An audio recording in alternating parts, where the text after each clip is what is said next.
เจริญสุขเจริญธรรมญาติโยมวันนี้ปามาดูสวนไผ่ยักษ์เมืองน่านนะอุ้ย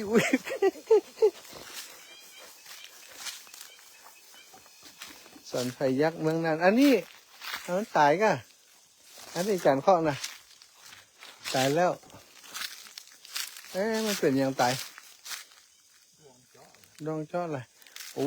ใหญ่แต่อาจารย์ดูอันนี้แต่ว่าน้อยกว่าตีวัดเขาจ้ะเนาะน้อยไปเลยโอ้เสียท้าใหญ่แต่นะ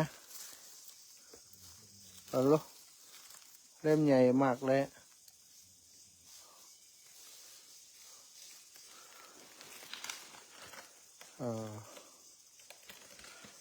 มันต้องอยู่ต้นใหญ่ๆเลยมันต้องอยู่ในที่สมบูรณ์เนาะจันเนาะถ้าไปปลูกในที่ตั้งหลุมที่อากาศมันนี่ก็ถ้าจะบอกว่านี่แต่ก่อนยิ่งใหญ่อีกนะอันนี้ก็ใหญ่โอ้โหใหญ่การกำข้องผมฮะนี่น้องต้องหลุมด้วยในต่อห้อนว่าจะใหญ่กว่านี้ไหมเนี่ย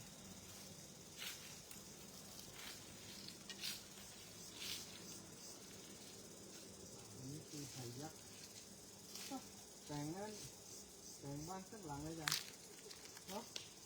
โอ้แต่งเสาผมว่าทนอันนี้คือไผ่ยักษ์ตัวใหญ่ๆนี่เป็นของนั้นอุทยานมาจากไหนอุทยานนี่มันเป็นป่าเลี้ยงผูกเสืออันนี้เป็นของในราชบัณฑิตของสมเด็จพระเทพด้วยเป็นปลูกเป็นน้ำหมักสวยน้ำหมักแล้วนี่ได้ตัดต้นนี้ไว้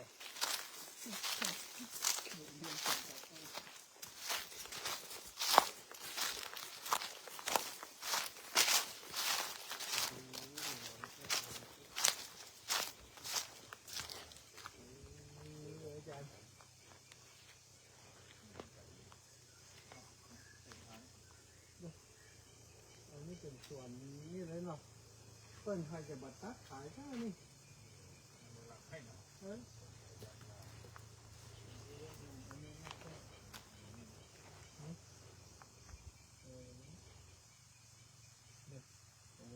ไปหลายจุดส่วนไทยเนี่ยไทยบัมโบโดยชื่อมันบัมโบ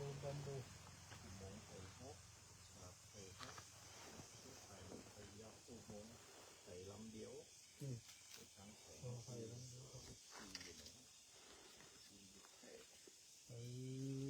น้ำแต่เอาแต่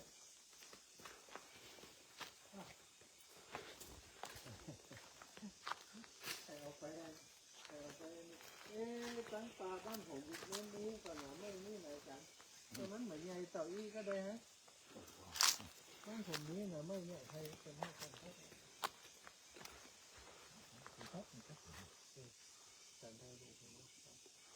บนก็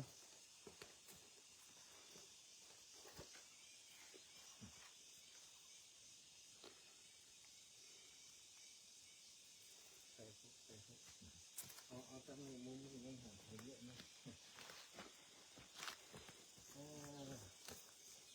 ยอดเสียง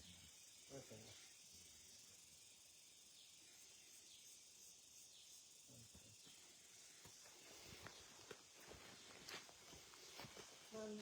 ต้องไปเจาะเนื้อปลาผมจะไม่ใหญ่ขนาดนี้วะนี่ขอเป็นสีให้ความยังลึกๆตัวยังเยอะกันนะครับอาจารย์นะแต่ไม่แต่ผมมาได้พอผมไม่เป็นขนาดนี้ปลาญาติโยมมาดูไผ่ยักษ์บ้านท่าลำปางที่บ้านอาตมาเป็นว่าไม่หกเองนะ ไม่หกไม่ไผ่หกนอนี่หามกันนะบางทีอ่านเป็นหามกันเลยตอนออกนอมันจะนอเยอะเต่ากับเงางูนมันอ่ะนี่เป็นพื้นที่ที่เป็นอนุรักษ์ไว้สำหรับเพื่อการขยายพันธุ์นักท่องเที่ยวได้มาเอวมาชมด้วยของกรมอุทยานเนาะอุทยานแห่งชาติได้ดูแลอยู่มีปลูกเพิ่มเติมก็มีตีขึ้นต้นใหม่ๆนี่ปลูกเพิ่มเติมเนาะอันนี้ก็เป็นไม่เก่าเป็นนี้จุดที่ให้เดินไปแอวเยอะอยู่แต่วันนี้ก็ถ้าจะเดินได้แถวๆเนี้ยเพราะว่าถ้าเดินไปเลิกดูก็ต้องขึ้นไกลนะ ไผ่งาช่าง นะอันนี้ไผ่งาช่างเหรอเอามันเป็นอย่างงาช่างล่ะไผ่งาช่างไผ่งาช่างไผ่งาช่างไผ่ช่างอาจารย์สมคิดวัดโป่งคำพยายามปลูกหลายพันธุ์อยู่เนาะไผ่ดำไผ่กิมชุงไผ่ จุงล่ะ มาจุพายอะไรอย่างเงี้ยที่ใหญ่ๆเดี๋ยวมาเจาะเป็นน้ำไผ่ที่วัดหลวงพ่ออันโป่งคำเนี่ยเป็นใหญ่มากเอี้ยเหมือนกันเนอะ เป็นเจ้าอ้อนน้ำขายล่ะ น้ำขาย ขายก็ล่ะ ขายเอามาทำเป็นสบู่เอามาเป็นอันเนี่ยสเปรย์ นั่นเก้าไผ่ห้วนเขาเขียนชื่อติ๊ก น้ำเท่านั้นเลยแต่งบ้านโดยเสาไม้นี่จะคือเป็นได้ สมัยก่อนเนาะสมัยก่อนเป็นใจไม้ไผ่แปลงบ้านแปลงจองกันหมด ซั ซั บบ ฝา ฝาก ก แข็งแรงนะ ซับฝากซับหยังอ่ะสมัยก่อนเนาะ ไม่ไผ่ยักษ์ไม่น่าลำปางหัวไม่หก มันก็ห้องไม่ฮกนั่นเนาะ ไม่หกเลยจ้ะ เป็นห้องปกเป็นห้องที่หลังมากอะมันใหญ่กว่าเลย ไผ่ยักษ์ก่อนมันเป็นได้เยอะเลยนะอันนั้นเป็นไผ่แผ่นพันธุ์ที่เป็นปลูกเนี่ย จะเป็นสีมันตกหล่นลงมาใครจะ นี่กะ เอาขามันจะออกเม็ดมันก็นั่นไปมันจะออกมาตั้งหมูจุ้งไปออกจะแม่นะฮะ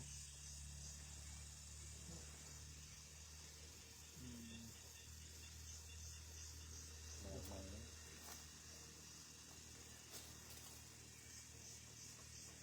ไอ้เก่ามันออกดอกออกหลวง โอเค ล็อกแล้วล็อกแล้วครับเห็นแล้วจะหายหัว ห้อย ว่า อ๋อครับ บนเขาก็เงียบไม่ไผ่อยู่บ้านส้มน่ะ ซุ่มหลังคาไม้ไผ่พวกสลับกัน นะสถานได้หันหลายสิ่งหลายอย่างวันนี้ปลาสัทธาเอวอันนี้ก็เป็นนั่นห้างตูบสลาที่เป็นใจไม่ไผ่แปลงหมดเลยตึงตีมุ้งบนเนาะอันเสาใจไม่ไผ่นี่เป็นซุ่มลงไปเลยเด้อซุ่มไม้ไผ่ลงไปเลยไผ่หกไผ่ยักษ์ลงไปหลุมบนหาอ๋อจังนั้นมีไหวล่ะอ๋อปลูกกาแฟก็มีเอาดูหน่อยมาถึงแล้วมาดูหน่อย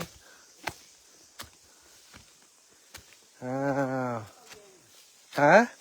เก้าแยงต้นแยงไหนอ๋อต้นแยงอยู่ที่ยังอีแหละเปิดเอาไปสารอย่างนี้ใบเมียงก็มีใบฉาทั้งเพศเปิดสารกว่าเข้าเนาะแยงเนาะฮะอ๋อตั้งหลุมแพร่เอาไปนี่เห็นปะเจละนั่นก็เมียงอันนี้กาแฟเนาะอาราบิก้ามีกาแฟ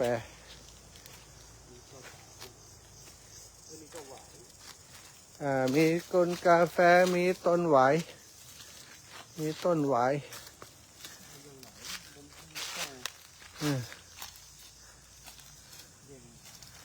แยงก็มี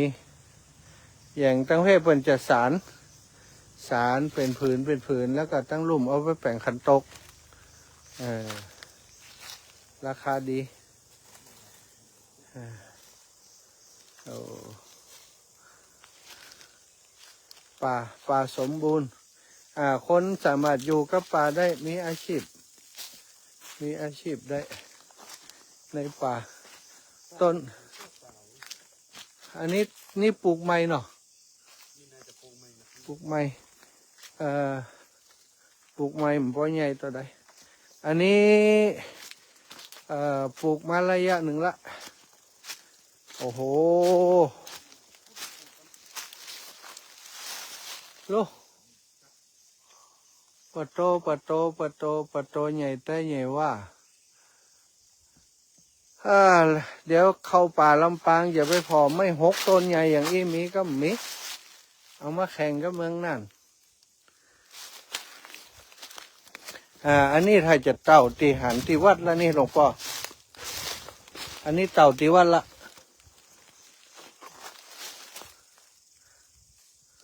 แสดงว่ามีอยู่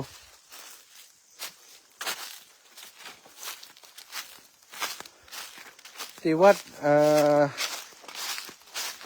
หนองบัวหลวงพ่อเปิดเอาไปแปลงเก้าอี้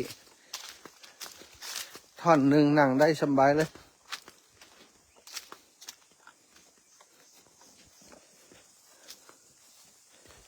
วันนี้คุ้มค่าได้มาหั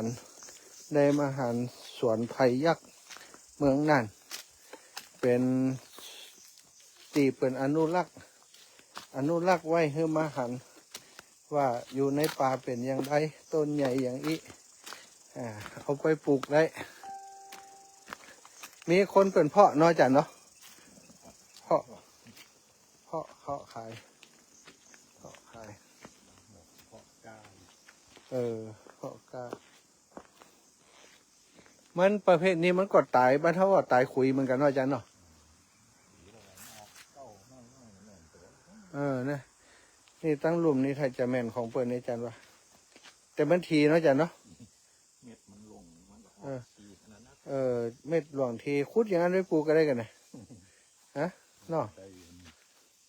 มาลักคุดเต็มนี่ดีกว่าฮะมันลักคุดเต็มนี่ไปให้อาจารย์สาธิตดีกว่าฮะ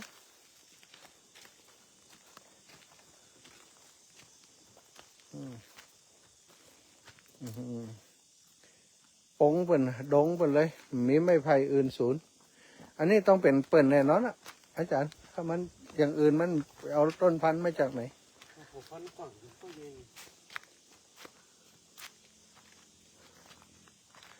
โอ้ต้นนี้นะโอ้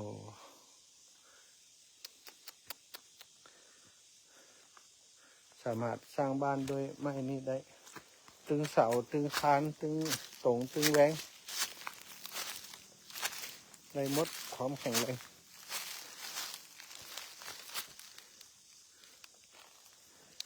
ไม้ไผ่ยักษ์จังหวัดน่าน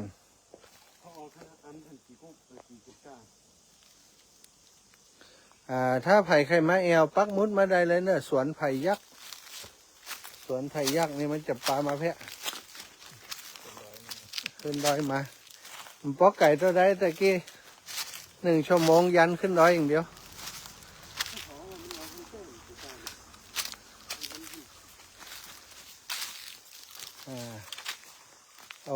อันนี้บกเอาอันแน่นี่ดวงขวนมันบกเอาแน่นี่หรอนี่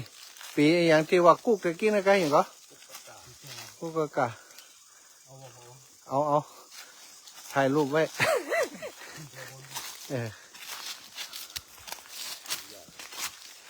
เอาดูอันนี้มาถึงสถานที่ที่เป็นศูนย์อนุรักษ์นะศูนย์อนุรักษ์ไผ่ยักษ์เมืองน่านจังหวัดน่าน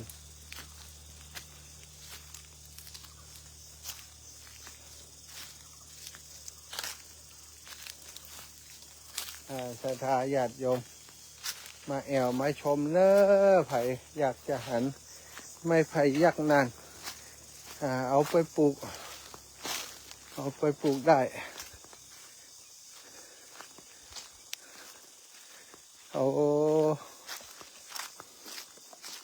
อันนี้สวนไผ่ยักษ์เมืองน่านอันนั้นคืออะไรฮะปีมันเนาะปีก้าผมไปต้มกินโอ้บึดได้กับน้ำพริกโอ้งามสถานโครงการฟื้นฟูและส่งเสริมการปลูกหวายและไผ่จังหวัดน่านตามพระราชดำริสมเด็จพระเทพรัตนราชสุดาสยามบรมราชกุมารีพระกนิษฐาธิราชเจ้า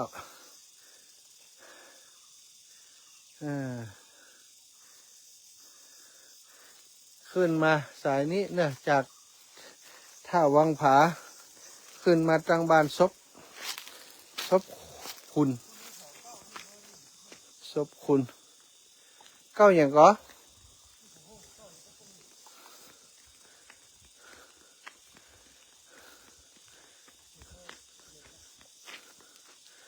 หูจัก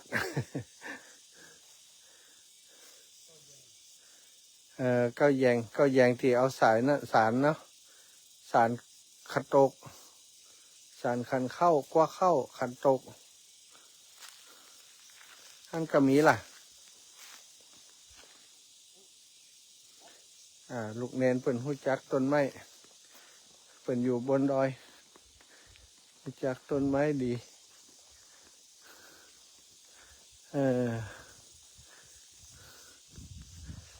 ของป่า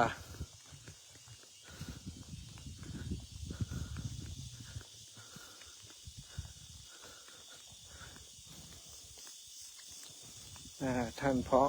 นำเที่ยว6590นำเที่ยวสถานใดละหน้าทริปนี้ไผ่ยักษ์เมืองน่านไผ่ไข่ไม้แอวติดตามมาได้เจริญสุขเจริญธรรม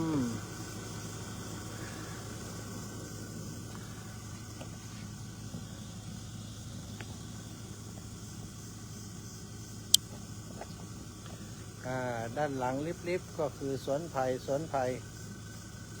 ยักษ์เมืองน่าน